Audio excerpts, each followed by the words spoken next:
విశ్వాసములో నేను ఎదుగుటట్టే స్వామి ఇచ్చిన శక్తి.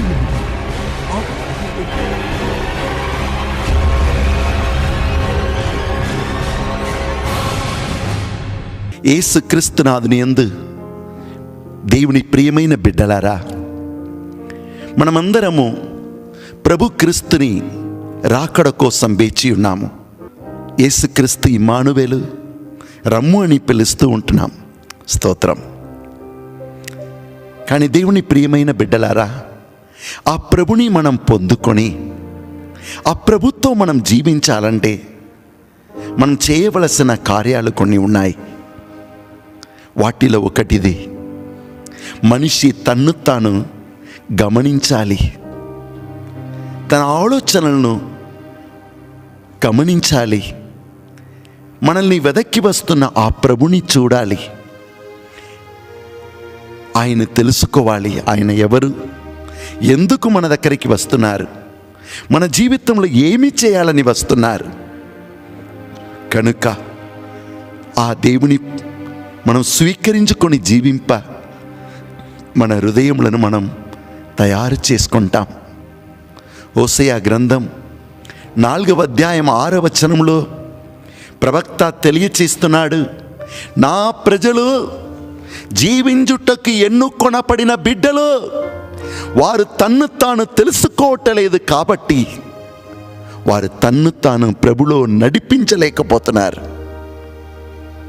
ఆరాధన, వాక్యం వింటున్నారు, అభిషేకంలో ఎదుగుతారు.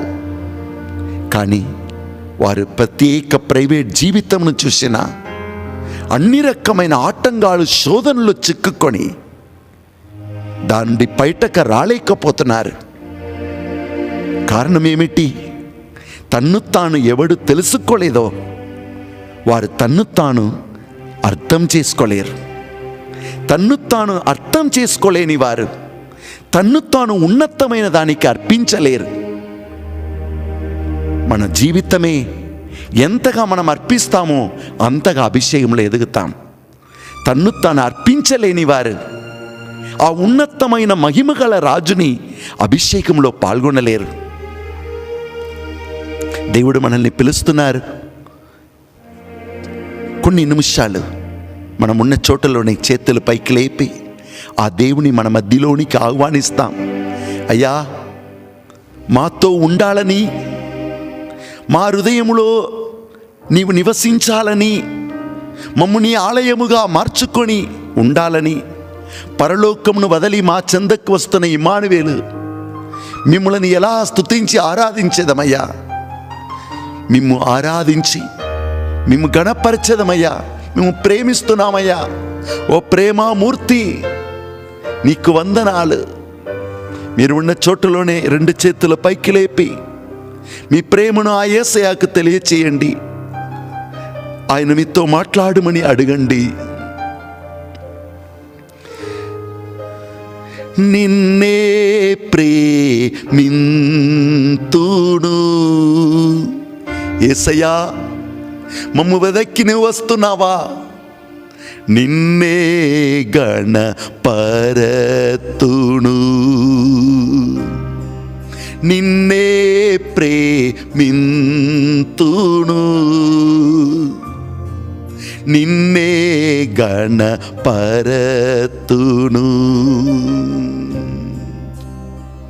బ్రతుకు దినములన్నీయు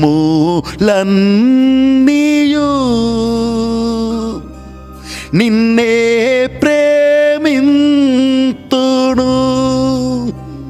బ్రతుకు దినములన్నీయు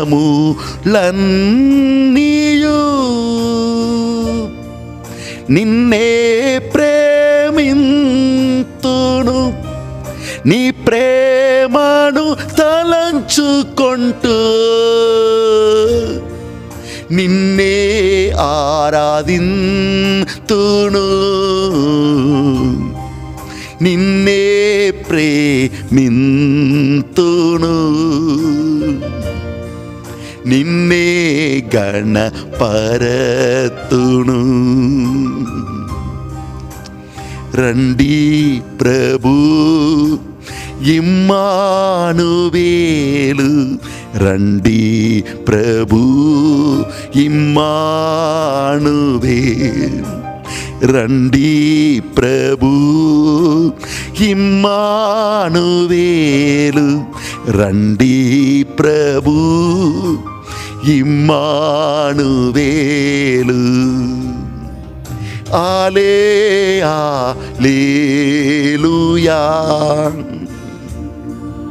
హల్లెలూయా, హల్లెలూయా, హల్లెలూయా, హల్లెలూయా, హల్లెలూయా, హల్లెలూయా, హల్లెలూయా, హల్లెలూయా, హల్లెలూయా, హల్లెలూయా, హల్లెలూయా, హల్లెలూయా.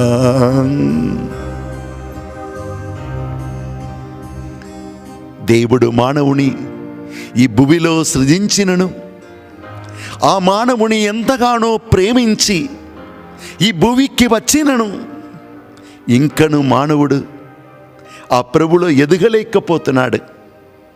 సత్యం ఎరిగినను, ప్రభుని ఆరాధించుటకు సమయాన్ని కేటాయించినను, ఎక్కడో ఏమో కోల్పోతున్నానని ఏడుస్తున్నాడు.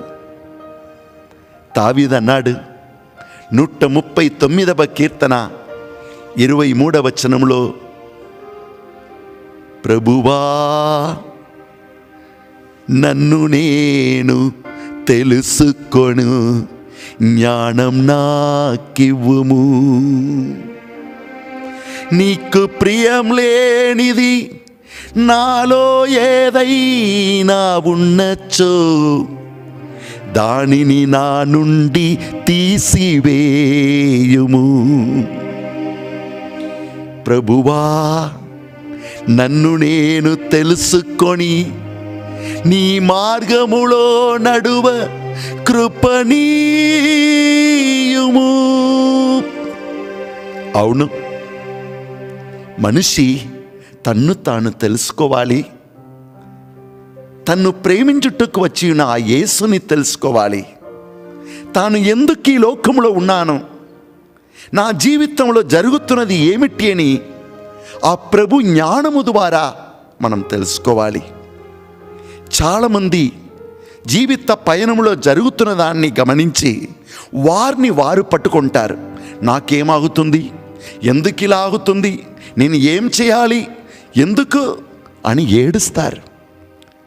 మనిషి తన్ను తాను పట్టుకున్నంత వరకు తన జీవితానికి అర్థం ఏమిటి, తన జీవితంలో ఎందుకు ఇవి అన్నీ జరుగుతున్నాయి మనిషికి అర్థం కాదు. ఎందుకంటే మనల్ని మనం సృజించలేదు. మనం ఎవరము? దేవుని చేత దేవుని కోసం సృజింపబడి ఉన్నామని కొలొస్సెస్ 1:16 మనం చదువుతున్నాము. ఆయన తన కార్యమును నెరవేర్చుటకై మనల్ని ఎన్నుకొన్నారు కనుక రేయింపవలు మనలో ఆయన పని చేస్తున్నాడని ఎఫెసీయులు 3:20 ఆయన చిత్తము మనలో నెరవేర్చుటకు ఆయన పని చేస్తున్నాడని ఫిలిప్పీయులకు రాసిన లేఖ 2వ అధ్యాయం 13వ వచనంలోను, నీ గూర్చి నాకున్న ఉద్దేశం నాకు మాత్రమే తెలుసు, నాలోనే నిన్ను నీవు తెలుసుకుంటావు అని యెరెమీయా గ్రంథం 29వ అధ్యాయం 11వ వచనంలోనూ మనం చదువుతూ ఉన్నాము.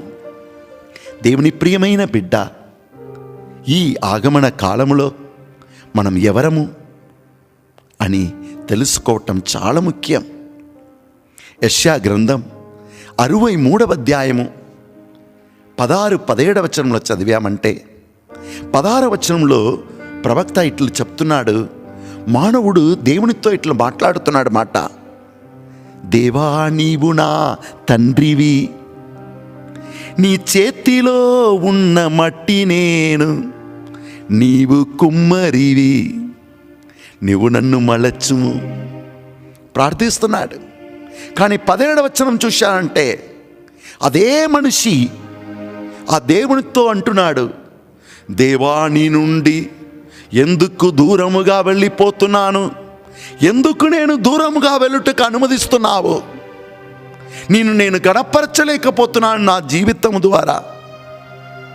చూడండి, తెలివి ఉన్నది, దేవుడు నా తండ్రి, దేవుడు నా దేవుడు అని, కానీ జీవితంలో ఆ దేవునితో నడవలేకపోతున్నాడు, దేవుని గణపరచలేకపోతున్నాడు.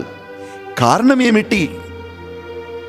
బైబిల్ గ్రంథం మనకు నేర్పిస్తుంది, మనిషి తన్ను తాను ఎప్పుడు తెలుసుకోలేదో అప్పుడు తన్ను తాను నడిపించలేడు, తన్ను తాను ఉన్నతమైన దానికి అర్పించలేడు.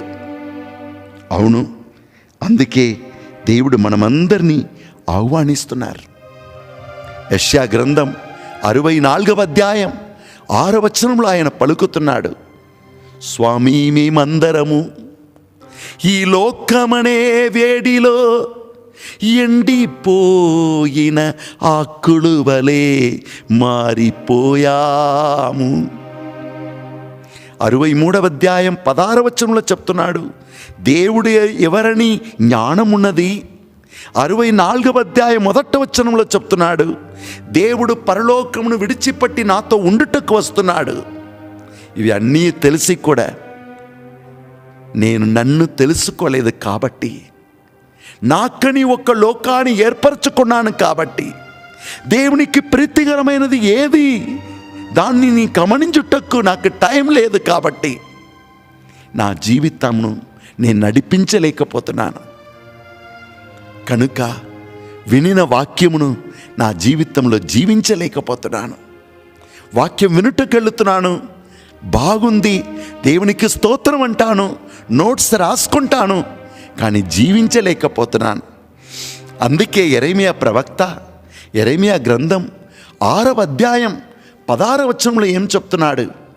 కుమారా, నీ జీవితంలో నీవు యాక్సిడెంట్ కాకుండా, అపాయం కాకుండా జీవించాలంటే నువ్వు 3 కార్యాలు చేయాలి. ఏమిటి? మనం రోడ్డును క్రాస్ చేస్తున్నప్పుడు రోడ్లో మామూలుగా చూస్తాం, అక్కడ రాసి పెడతారు, ఏమిటి? ఆగు, గమనించు, తరువాత ముందు వెళ్ళు. అవును, యెరెమీయా ప్రవక్త అదే విషయం చెప్తున్నాడు. ఆగయ్యా, మొదటిగా ఆగు. ఎక్కడ ఉరుకుతూ ఉంటున్నావు? ఏ భయముతో ఉరుకుతూ ఉంటున్నావు? దేవుడు నీ కాపరి అంటున్నావు, నాకు ఏ కొదవై లేదంటున్నావు, ఇక్కడ ఏడుస్తున్నావు ఎందుకు? అన్ని రకమైన శోధనలకు పడిపోతున్నావు, ఏమవుతుంది నీకు? ఆగు, సమయాన్ని కేటాయించి నిన్ను నీవు పరిశీలించి చూడు. దావీదు అన్నాడు కదా, 139వ కీర్తన 22-23వ వచనంలో, దేవా నన్ను నీవు పరిశీలించి నా హృదయమును తెలుసుకో. అవును, మనం ఆగాలి. ఎంతగా ఉరుకుతున్నామో అన్ని మిస్టేక్స్ వస్తాయి. మొదటిగా ఆగాలి, రెండవది మనల్ని పరిశీలించి చూడాలి. పరిశీలించి నా జీవితం ఏమిటి, నేను ఎవడు, ఎక్కడి నుండి వచ్చినాను, ఎక్కడికి వెళుతున్నాను, నాకు ఏమవుతుంది? రెండవది, నా దేవుడు ఎవరు, నా దేవుడు ఎందుకు పరలోకమును విడిచి భూలోకానికి వచ్చాడు, ఆయన నాలో ఏం చేస్తున్నాడు? మూడవది, నా జీవితాన్ని ఆయన వెలుగు ద్వారా, దేవుని వెలుగు ద్వారా గమనించాలి. నన్ను దేవుడు ప్రేమిస్తున్నాడు, నా కోసం ప్రాణమిచ్చినాడు, నన్ను అమూల్యమైన బిడ్డ అని పిలుస్తున్నాడు. అటువంటి దేవుడు నా జీవితంలో ఇవి అన్నీ ఎందుకు అనుమతించి ఉన్నాడు? ఆయన ఏం చేస్తున్నాడు? ఇవి అన్నిటిని నా జీవితంలో అనుమతించి ఆయన నన్ను ఎక్కడికి నడిపిస్తున్నాడు? ఆయన చిత్తం ఏమిటి? ఆ చిత్త ప్రకారం నాలో ఏమి చేస్తున్నాడు అని కనువిప్పి కలగాలి. దానికి పేరే ధ్యాన జీవితం. మనం లూకా సువిశేషం 14వ అధ్యాయంలో చూస్తున్నాము. యేసు అంటున్నారు, ఒక మనిషి యుద్ధానికి వెళ్ళుటకు మునుపు ఏం చేయాలి? కూర్చోవాలి. అరే, నా దగ్గర 10,000 మంది సైనికులు ఉన్నారు, నాకు రోధంగా 20,000 మంది సైనికులు వస్తున్నారు. అప్పుడు నేను ఏం చేయాలి? ఎలా ఈ యుద్ధమును నేను జయించగలను? ఆయన మొదటిగా ఆ రాజు కూర్చొని ఆలోచిస్తాడు. ఒకవేళ తన వలన ఆ విజయం సాధించలేకపోయినా ఆ విరోధి రాజు తన దేశమునకు వచ్చుటకు మునుపే ఆ రాజుతో కలిసి సమాధానం చేసుకుంటాడు. హల్లెలూయా! దేవుని ప్రియమైన బిడ్డలారా, ధ్యానం కావాలి. ధ్యానం అంటే మనల్ని మనం తెలుసుకోవాలి. మనం లూకా సువిశేషం 15వ అధ్యాయంలో యేసయ్య చెప్పిన ఉన్నతమైన ఉపమానం ఎప్పుడూ మనం తలస్తూ ఉంటున్నాం. ఏమిటి అది? ఒక బాబు గొప్ప తండ్రిని బిడ్డగా జన్మించాడు. ఆ ఉన్నతమైన తండ్రిని ఇంటిలో ఎదిగాడు. కానీ ఒకరోజు ఆ తండ్రితో చెప్తున్నాడు, నేను నా స్నేహితులతో ఉండుటకు నా డబ్బు అందా, నా ఆస్తి అందా నాకు ఇచ్చేయి. ఉన్నతమైన తండ్రిని ప్రేమను తండ్రి ఇచ్చినను మనిషి తన్ను తాను తెలుసుకోలేడంటే తన జీవితాన్ని కాపాడలేడని ఆ కుమారుడు తన జీవితం ద్వారా నిరూపిస్తున్నాడు. ఆ తండ్రిలాగా ప్రేమించేవారు ఎవరండి? ఆ తండ్రి ప్రేమించాడు, కానీ కుమారుడు ఆ తండ్రిని ప్రేమను అనుభవించలేకపోయాడు. కనుక తండ్రి సంపాదించినదంతా ఆయన తీసుకొని పోయి వ్యర్థం చేసుకున్నాడు. అవును, ఏ మనిషి తన్ను తాను తెలుసుకోలేకపోతున్నాడో, ఏ మనిషి తన్ను ప్రేమించే దేవుని తండ్రిని తెలుసుకోలేకపోతున్నాడో ఆయన తన జీవితాన్ని నడిపింపలేడు, తన జీవితాన్ని నాశనం చేసుకుంటాడు. అవును, ఆ కుమారుడు తండ్రి ఇచ్చినదంతా నాశనం చేశాడు. ఆయనకు ఆకలి కలిగింది, పందులతో జీవించాడు. చూడండి, ఎప్పుడు ఒక మనిషి తన్ను తాను తెలుసుకోలేదో అప్పుడు తన జీవితాన్నే కోల్పోతాడు. ఒక ప్రొఫెసర్ నాతో చెప్పాడు, కాలేజీలో బాగా ఆయన టీచ్ చేసేవారు. అందరూ ఆయన నేర్పించే విధాన్ని చూసి ఆయన గణపరిచారు. ఒకరోజు అదే కాలేజీలో, పెద్ద వయసు ఆయనకు 45 వయసు, కానీ అదే కాలేజీలో ఉన్న ఒక 20 వయసు అమ్మాయి మీద ఆయనకు కామం పుట్టింది. అంతే, అమ్మాయి వెంటనే వెళ్ళిపోయాడు. అమ్మాయితోనే మాట్లాడుతూ ఉండేవాడు. అమ్మాయికి చాలా వస్తువులు కొని ఇచ్చేవాడు. ఆ పేద అమ్మాయి కూడా ఆయన చేతిలో పడిపోయింది. ఆయన చేతి నుండి బయటకు రాలేకపోయింది. ఒకరోజు ఆయన కాలేజీకే రాలేకపోయాడు. కారణం ఏం తెలుసా? ఆ కాలేజీలోనే ఈ అమ్మాయిని, ఈ ప్రొఫెసర్ని కలిపి ఎక్కడ చూసినా రాసి పెట్టారు. అవమానం పొందుకున్నాడు. కాలేజీ నుండి తీసివేశారు. ఇంటికి వెళ్ళినా ఆయన భార్య, ఆయన పిల్లలు అవమానం భరించలేక వారు ఇంటి తలుపును మూసేసుకున్నారు. ఎక్కడికి వెళ్ళాలి, ఏమి చేయాలని తెలియక అవమాన మధ్యలో ఆయన ఒక ఆశ్రమాన్ని చేరుకొని బ్రతికాడు. కుమారా, కుమార్తె, ఈ దారి తప్పిపోయిన కుమారుని జీవితం కూడా అట్లనే. తండ్రి మహిమలో, తండ్రి అభిషేకములో, తండ్రి ఆస్తిలో, తండ్రి ప్రేమలో ఉండవలసిన మనిషి తన్ను తాను తెలుసుకోలేకపోయాడు. తన ఆశలు ఏమిటి, తన కోరికలు ఏమిటి, ఈ ఆశలు కోరికలు నన్ను ఎక్కడికి నడిపిస్తున్నాయి? రెండవది, ఎవరి నుండి నేను బయటకు వెళ్ళిపోతున్నాను? నా తండ్రి ఎవరు? నా తండ్రిని ప్రేమ ఏమిటి? తన్ను తెలుసుకోలేదు, తన తండ్రిని తెలుసుకోలేదు, తన జీవిత గమ్యం ఏమిటి అని తెలుసుకోలేదు. అన్నీ కోల్పోయాడు. కానీ ఒకటి మాత్రం ఆయనకి చివరిగా అర్థమైంది. ఆయన్ను ప్రేమించే ఆ తండ్రిని ప్రేమ ఆయన విడిచిపెట్టి వెళ్ళలేదు. ఒకరోజు ఆయనకు కనువిప్పి కలిగింది అని లూకా సువిశేషం 15వ అధ్యాయం 17వ వచనంలో చదువుతున్నాం. అబ్బాయికి కనువిప్పి కలిగింది. నేను ఎవరో, ఎందుకు ఇలా ఉన్నాను, ఈ స్థితికి ఎలా చేరుకున్నాను నా తండ్రి ఎవరు? నా తండ్రి ఇంటిలో ఎంతో మందికి ఆహారం ఉండగా నేను మాత్రం ఇక్కడ ఆకలితో అలమాడుచున్నానే. అవును, ఆయన మళ్ళీ బ్రతుకుటకు అది పునాదిగా మారింది. దేవుని ప్రియమైన బిడ్డలారా, ప్రభు మనల్ని వెదక్కి వస్తున్నారు. మనల్ని మనం తెలుసుకోలేదంటే మనల్ని మనం నడిపించలేము. ఉన్నతమైన జీవితానికి మనల్ని మనం అర్పించలేము. కనుక ఈరోజు ప్రత్యేకంగా ప్రార్థించండి.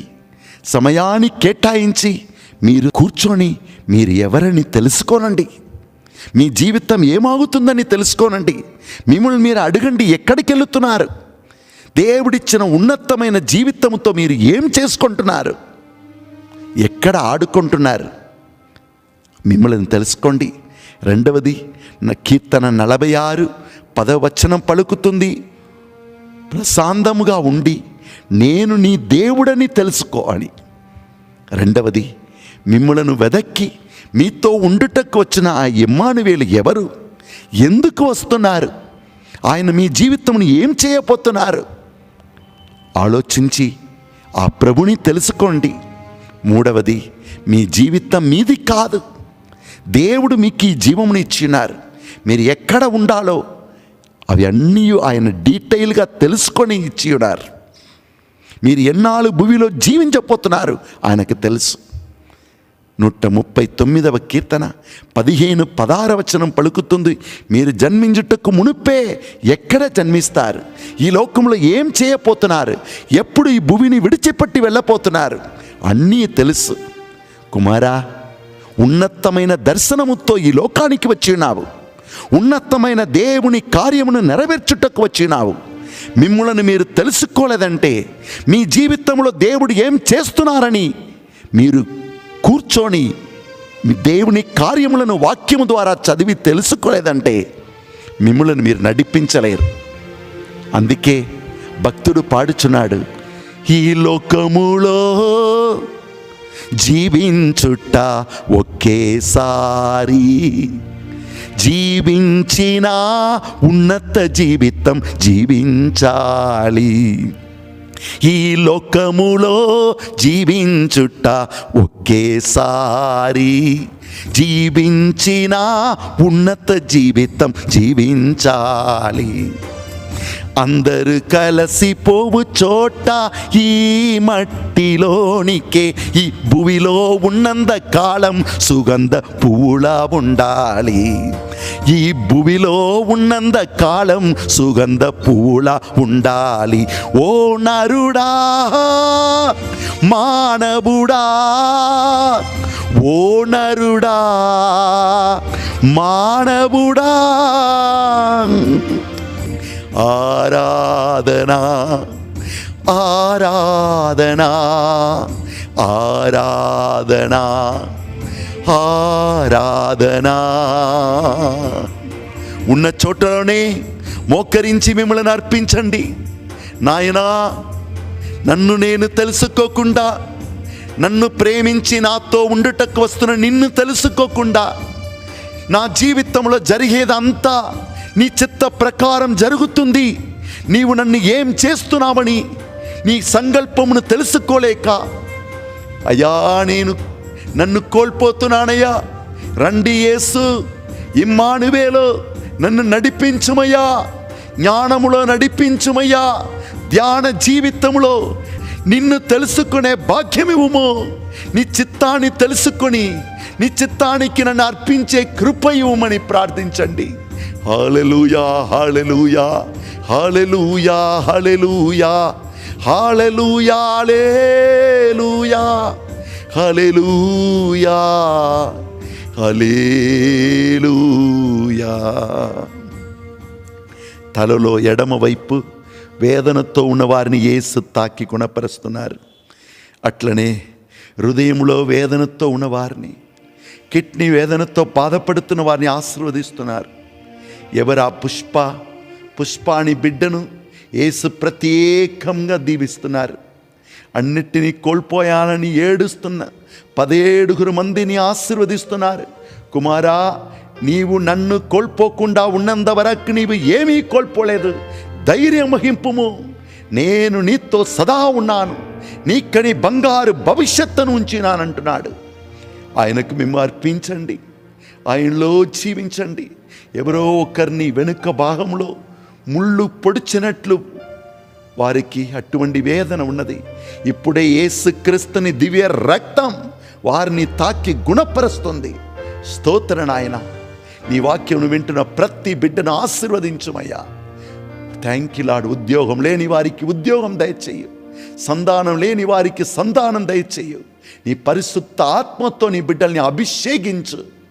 యేసు పరిశుద్ధ నామమున ప్రార్థిస్తున్నాము తండ్రి, ఆమేన్. తండ్రి నీ ప్రేమయు, యేసయ్యా కృపయు, పరిశుద్ధాత్మ సహవాసము మీకు తోడుగా ఉండునుగాక.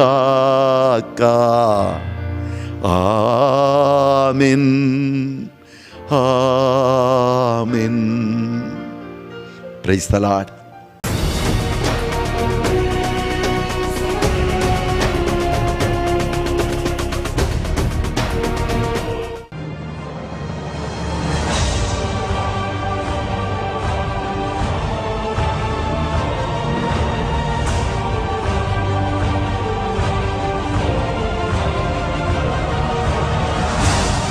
Where are you training your heart and mind?